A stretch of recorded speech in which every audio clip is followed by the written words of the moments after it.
So proud of my team today, as I have been all year. But we talk about when things get a little bit tough and too tough for most people. When it gets really, really hard, that's when it gets about right for us. I've said it all year. I don't have the words, y'all, for when this is over.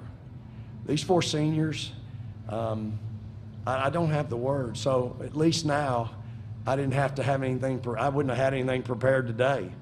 At least now we're going to play the last game of the last year, and maybe we'll figure it out when we get to there. I'm gonna be real with you. I just knew it was gonna win. We're an overtime team. We run hard, and when we got that first possession, we got a 3. They went down like 5 trips, couple trips, and they couldn't get a bucket. And I was just like, we got this game. We've been going through all season, having a tough schedule and having tough opponents, and I feel like every game prepared us for a moment like this, because when it gets tough, we don't give up. We face adversity. We are resilient, so I feel like any moment we have like this, we're going to finish. We always say that we're an overtime team, so once we go into overtime, that it's our time. We're that team that once it gets to overtime, it's time for us to take over. I didn't feel nervous. I'm just like a nonchalant person, so I'm just like, if I hit it, I hit it. But at the end of the day, I know I got my teammates, even if I miss or make it. And I was confident. The shot went up, and I was on the opposite side of the goal. I was like, oh, my God, it looks good, it looks good. It went in! I was so happy for her.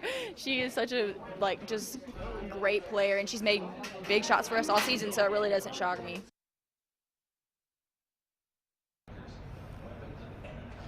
All right, so you were in the locker room for post-game interviews. How was the locker room vibe like? How did the players sort of feel after that game?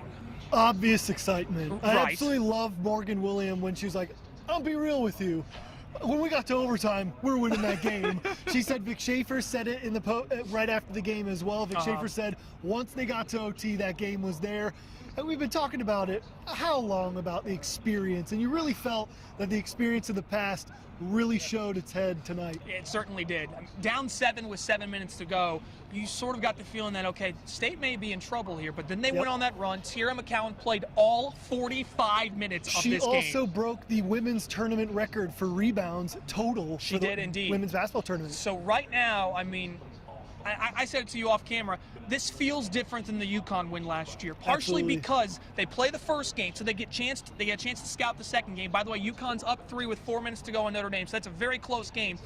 But it almost feels like this isn't a relief getting past this first game. It's like now we're to the game that we've been working towards all season long. Yeah, and Victoria Vivian said it perfectly. They played that tough schedule. They played the SEC. Yeah. They played overtime games in the past where this just felt like another game to them. That's what it felt like in the locker room. They're like, all right, we got another win. And they're 1 win away from the first team national championship in Mississippi State athletics history.